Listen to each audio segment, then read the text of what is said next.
हम्म।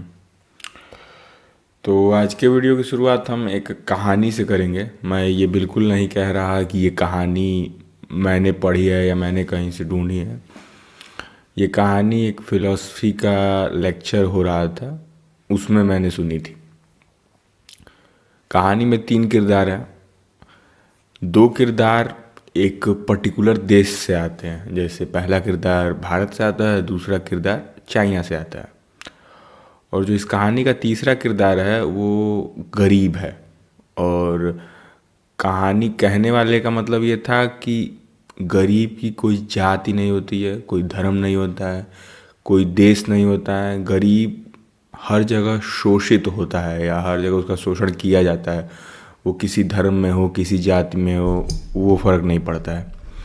तो मेरा मानना भी ऐसा ही है कि गरीब या कोई भी शोषित वर्ग या अगर कोई क्रिमिनल ही है तो उसकी कोई जाति या उसका कोई धर्म नहीं है।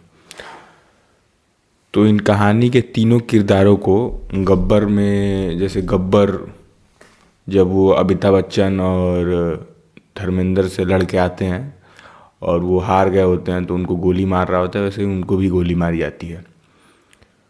पहला किरदार को जब गोली मारी जाती है, जो कि चाइनीज़ रहता है, तो वो बोलता है माऊ। माऊ वहाँ के संस्थापकों में से एक रहे हैं, जो अभी का चाइना दिखता है। फिर भारत वाले को गोली मारी जाती है तो वो बोलता है राम। राम हमारे हमारे या यहाँ पे भगवान के जैसे पूजे जाते हैं, तो उसके मुंह से राम निकलता है।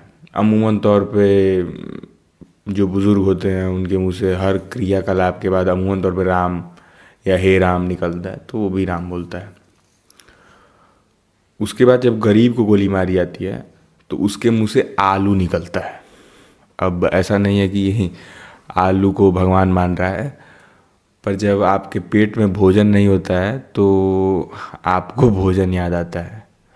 बड़े से बड़ी फिलॉसफी ध्वस्त हो सकती है अगर आप भूखे हो तो, या बड़े से बड़ा प्रेम विफल हो सकता है अगर आपके पास खाने को अन्न ना हो तो। या आलू के अलावा जो भी बेसिक इंस्टिंक्ट हैं या बेसर ह्यूमन इंस्टिंक्ट हैं जो हमारे साथ मैमेलियन ब्रेन से आए हैं या रेप्टिलियन ब्रेन से आए हैं, जो भी हमारे साथ, तो उसके आगे हमारा जो अभी का दिमाग है, कॉन्शियस ब्रेन जिसे हम कहते हैं, या तो मेरे को लगता है वो उन दोनों ब्रेन्स के आगे फेल हो जाता है, क्योंकि वो पहले से एग्जिस्ट करते हैं और उनका डोमिनेंस ज़्यादा है हमारे ब्रेन में कंपैरेटिवली नए ब्रेन के। जैसे कि लस्ट हो गया, हंगर हो गया, एंगर हो गया, या सर्वाइवल का कोई भी क्रिया अमूमन तौर पे। इसीलिए मतलब कोई कितना से कितना बड़ा सिद्धांतवादी इंसान हो, जब उस पे बनाती है तो अमूमन तौर पे वो अपनी जान बचाने पे ज़्यादा ध्यान देता है रादर देन अपने सिद्धांतों को। और जो लोग अपने सिद्धांतों को अपने से ऊपर रखते हैं, अमूमन तौर पे उन्हें हम महान की श्रेणी में या महानतम की श्रेणी में गिनते हैं। पर मेरा ये नहीं, मैं मतलब आलू एक ऐसा ज़रूरत है जो सबको चाहिए, अमीर से अमीर, गरीब से गरीब को। यहाँ पे आलू से कहने का मतलब है कि एक बेसिक नीड्स जो एक ह्यूमन को चाहिए। जैसे रोटी कपड़ा मकान पुराने समय में था, पर इस टाइम में इंटरनेट, एजुकेशन, हेल्थ हेल्थ उसमें सेफ्टी सिक्योरिटी में आ जाता है। तो ये सब चीज़ें एक ह्यूमन को चाहिए। ये उसका बेस या आधार हो गया। इसके बाद हम एज अ सोसाइटी, जब हमारे सभी तबकों के पास अगर ये हो जाएगा, तब हमारे सारे तबके मिल के एज अ कलेक्टिव डेवलपमेंट सोच सकते हैं, ह्यूमंस के बारे में सोच सकते हैं कि हम कैसे इवॉल्व करें। और वही लोग ह्यूमन के अदर एस्पेक्ट को इवोल्यूशन के तौर पे देख पाते हैं, जैसे मतलब मेंटल हेल्थ या इन सब चीज़ों को वही लोग प्राइवेटाइज कर सकते हैं जिनके पास वास्तविकता में आलू से ऊपर उठ चुके हैं, अपने मूलभूत ज़रूरतें से उठ चुके हैं। जो गरीबी में पैदा हुआ लड़का है, जो लड़का किसी गरीब घर में पैदा हुआ है या उसके फाइनेंशियल वेलबींग उतनी बढ़िया नहीं है, तो वो अपने मेंटल हेल्थ के बारे में नहीं सोच सकता है, वो अपने कलेक्टिव या होलसम डेवलपमेंट के बारे में नहीं सोच सकता है जब तक उसके बेसिक नीड पूरी नहीं हो जाती है।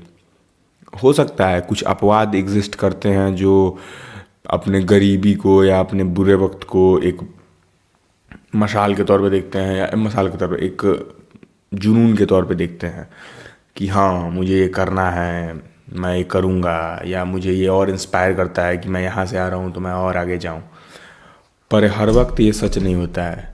जैसे मेरे कहने का तात्पर्य यह है कि अगर 2 लड़के हैं, या 100 लड़के हैं, लेट्स सी सपोज कि 100 गरीब लड़के हैं और 100 के घर में बरसात से पानी टपक रहा है उनके छत में, तो चांसेस ये हैं कि 10-12 लड़के ही उससे इंस्पायर होंगे कि मुझे इस छत को रिपेयर करना है।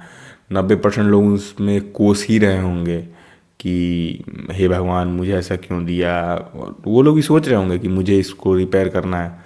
उनमें से एक आध लोग ही होंगे जिनके अंदर उतना जुनून आएगा कि जो पढ़ाई लिखाई करेंगे या कुछ भी ऐसा काम करेंगे जिससे वो अपनी फाइनेंशियल कंडीशन को ठीक करके और एक एक्स्ट्रा ऑर्डिनरी लाइफ जी पाए। जैसे मतलब एक जैसे ख़ानदानी अमीर लोग होते हैं उस तरह का वो अंत में अपने जीवन जी सके। अमूमन तौर पे लोग निराश ही हो जाते हैं और बहुत सारे फैक्टर इन्वॉल्व होते हैं। जैसे हमको लगता है कि जैसे बहुत लोगों के मुंह से हमने सुना है कि सेल्फ मेड या ये सब चीज़ें। वास्तविकता ये है कि बहुत सारी ऐसी चीज़ें हैं ना जो हमारे पास प्रिविलेज है, हमको रियलाइज़ भी नहीं है। जैसे कि अगर कभी कास्ट डिस्क्रिमिनेशन नहीं फेस किया है किसी इंटरव्यू में या कहीं भी, तो हमें लगता है कास्ट एग्जिस्ट नहीं करता है। पर कास्ट खासकर यूपी बिहार बेल्ट में बहुत बड़ी चीज़ है अगर आप कहीं भी जा रहे हैं तो। इवन दो जैसे रिलीजन भी बहुत बड़ा एक फैक्टर हो जाता है, कहीं रूम वगैरह लेने में भी आपको दिखाता है कि अगर आप किसी और रिलीजन के हैं या किसी अदर रिलीजन के घर में आप रूम ले रहे हैं तो शायद वो ना लेने दें, असहज हो। बहुत सारी चीज़ें हैं जो आलू के बाद एक मिनट, क्या मेरा टॉपिक क्या था? मैं बहुत बातूनी किस्म का इंसान हूँ तो बोलते बोलते कहीं भी निकल जाता हूँ। पर मैं बस ये कहना चाहता हूँ, क्योंकि कंप्लेन करना बहुत आसान है ना, हम कोसना बहुत चाहते हैं चीज़ों पे, ठीक करना कम चाहते हैं। ठीक, क्योंकि ठीक करने में बहुत मेहनत लगता है, बहुत ताकत लगता है, रेजिस्टेंस लगता है उस एग्जिस्टिंग फोर्स के खिलाफ लड़ना। पर तो हम थक हार के बस कोसने बैठ जाते हैं। तो मैं बस ये कहना चाह रहा था कि आलू एक इतना मतलब इजीली अवेलेबल सब्सटेंस है जो इस वीडियो को देख रहे होंगे, खैर उनके घर में तो आलू होगा ही, उनके घर में अगर इंटरनेट है तो। पर मेरा मानना है कि जिस देश में 15 लाख लोग एक परसेंटेज में बहुत कम है, क्योंकि हमारी देश की आबादी 150 करोड़ है, या 150 करोड़ या 140 करोड़, मतलब वो अब एग्जैक्ट नंबर है नहीं, जनगणना हुई नहीं है, तो मतलब मेरा मानना है ज़्यादा ही होगा। तो अगर आप खुद सोचिए कि जिस देश में 15 लाख लोग भूखे मर सकते हैं, उस देश में मेंटल हेल्थ या किसी भी तरह के बेसर इंस्टिंक्ट से ऊपर उठ के बात करने वाली चीज़ कितनी बड़ी हो सकती है। हमारे देश में अभी भी लोग मैन होल्स में काम करते हैं। और अभी जो मैं जाति वाला एग्जांपल दे रहा था, एक बहुत खूबसूरत बात है जो दलित एक्टिविस्ट ने कहा था, मेरे को उनका करेक्ट नाम नहीं याद आ रहा है, कि हर सफाई कर्मचारी दलित नहीं होता, पर हर दलित सफाई कर्मचारी नहीं होता, पर हर सफाई कर्मचारी एक दलित होता है। और मैं मानता हूँ कि करप्शन कहीं नहीं है, ना नेता करप्ट है, ना सिस्टम करप्ट है, ना सोसाइटी करप्ट है, करप्ट हम हैं। मैं क्लास में पढ़ रहा था, क्लास 8 की बात होगी तकरीबन, तो उस टाइम पे मुझे बहुत ऐसा कि हम समाज बदल देंगे, दुनिया बदल देंगे वाले मूड में मैं रहता था। तो मैंने पूछा था कि अपने टीचर से कि सर भ्रष्टाचार कैसे ख़त्म किया जा सकता है। तो मेरे सर ने बहुत खूबसूरत या बहुत सरल भाषा में समझाया था कि भ्रष्टाचार का मतलब है भ्रष्ट आचरण। अगर मेरा काम है कि मैं ज्ञान अर्जन करूं, अगर अभी मैं ज्ञान अर्जन के फेज़ में हूं अपने लाइफ में और मैं ज्ञान अर्जन नहीं कर रहा हूं, तो इसका मतलब है कि मैं भ्रष्ट आचरण कर रहा हूं, भ्रष्टाचार कर रहा हूं। अपने साथ, अपने माता पिता के साथ, या अपने सगी संबंधियों के साथ, या सगी संबंधी तो कैसे ही, पर हाँ अपने साथ और अपने माता पिता के साथ अगर मैं उनसे, मेरा मेरा आचरण होना चाहिए कि मैं स्वच्छ भोजन लूँ, स्वच्छ जीवन जीऊँ, जो भी एज एक स्टूडेंट का आचरण होना चाहिए, अगर मैं वो नहीं कर रहा तो भ्रष्टाचार है। मेरा काम है अगर कॉपी कंप्लीट करना है, मैं कॉपी कंप्लीट नहीं कर रहा हूँ तो मेरा वो भ्रष्टाचार हुआ। कभी कभी ये भी अब कॉम्प्लेक्सिटी यहाँ पे है कि हो सकता है सिस्टम ही करप्ट हो, या हो सकता है कि जो काम करने को दिया जा रहा है वो सही ना हो, तो सवाल उठाना ज़रूरी है। पर मेरा मानना यह है कि आचरण अगर हमारा सही नहीं है तो हमें टिप्पणी नहीं करनी चाहिए, ना ही सिस्टम पे, ना ही समाज पे। हमें प्रयास करना चाहिए कि हम अपने जो अंदर का भ्रष्ट आचरण है उसको कितना बेहतर कर सकते हैं। और मैं मानता हूँ कि बदलाव जो पॉजिटिव चेंज है उस वो बहुत ज़्यादा समय लेता है। अगर कोई ख़राब चीज़ आ जाती है जल्दी तो वो विनाशकारी ही होती है अमूमन तौर पे। जैसे कि बहुत सारे लोग हैं इस समय समाज को सुधारने का काम कर रहे हैं, या एटलीस्ट लोगों में कॉन्शियसनेस डेवलप करने का सोच रहे हैं या कर रहे हैं। एटलीस्ट हर समय में कोई ना कोई दार्शनिक आया है जो लोगों के मूलभूत सवालों या मूलभूत दिनचर्या पे सवाल उठाया है कि आप जो कर रहे हैं क्या वास्तविकता में वो सही है, या वो आपको, क्या वो एक ऑप्टिमल यूज़ है एक ह्यूमन टाइम का। फिर मैं बात करते करते बह गया। आई थिंक मेरा मानना यह है कि हमें अपने प्रिविलेजेस के बारे में अवेयर होना चाहिए। और बहुत बार मैं जब इस चैनल पे रिएक्शन दे रहा होता हूँ, हो सकता है ऐसा, तो मैं बहुत सारी ऐसी चीज़ें बोल सकता हूँ जो मेरे पर्सनल बायस हो। पर मैं प्रयास करूँगा कि मैं जितना ज़्यादा अनबायस है, जितने अलग अलग पर्सपेक्टिव से चीज़ों को देख के बोल सकता हूँ। जैसे एक एक वस्तु को मैं अलग अलग दृष्टिकोणों से देख सकता हूँ, उसके लिए मुझे थोड़ी सी रिसर्च या थोड़ी सी मेहनत करनी होगी। पर मैं इसी दौरान प्रयास करूँगा कि कैसे सोचते हैं, या कैसे चीज़ों पे विचार रखते हैं, या किस तरीके से सोचते हैं। कभी कभी ऐसा हो जाता है कि अगर आप बहुत सारे पर्सपेक्टिव्स लें या 2-3 पर्सपेक्टिव्स लें तो डिसीजन मेकिंग स्लो ज़रूर हो जाती है, पर वो एट द एंड इफेक्टिव होती है। हम बहुत बार सुनते होंगे कि चाइना में डिसीजन मेकिंग बहुत फास्ट है, उन्होंने पॉल्यूशन पे बहुत जल्दी कंट्रोल कर लिया है, हम क्यों नहीं कर पा रहे हैं?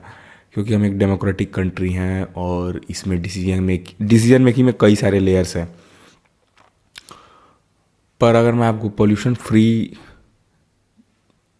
सिटी दे भी दूँ, पर अगर आपको मैं आपकी बेसिक ह्यूमन, अब यहाँ पे बहुत सारे तर्क हैं कि हम कहाँ ही फ्री हैं, नेता हमको कंट्रोल करते हैं, मीडिया हमको कंट्रोल करती है, इंटरनेट हमको कंट्रोल करता है। ठीक है, ठीक है।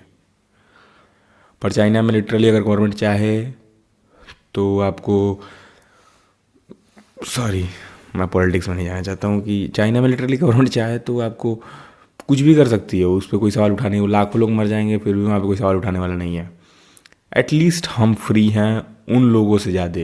मैं नहीं कहूँगा कि हम बिल्कुल फ्री हैं, हमारे पे किसी चीज़ का दबाव नहीं है, और वो होना भी नहीं चाहिए। समाज में कुछ रिस्ट्रिक्शन होने चाहिए। पर मैं प्रयास करूँगा कि सोचते कैसे हैं वो देखूँ। मैं वीडियो ये इसलिए बना रहा हूँ, मुझे नहीं लगता कि इस वीडियो से किसी को फ़र्क पड़ता है, पर मुझे पड़ता है तो मैं अपने लिए कर रहा हूँ।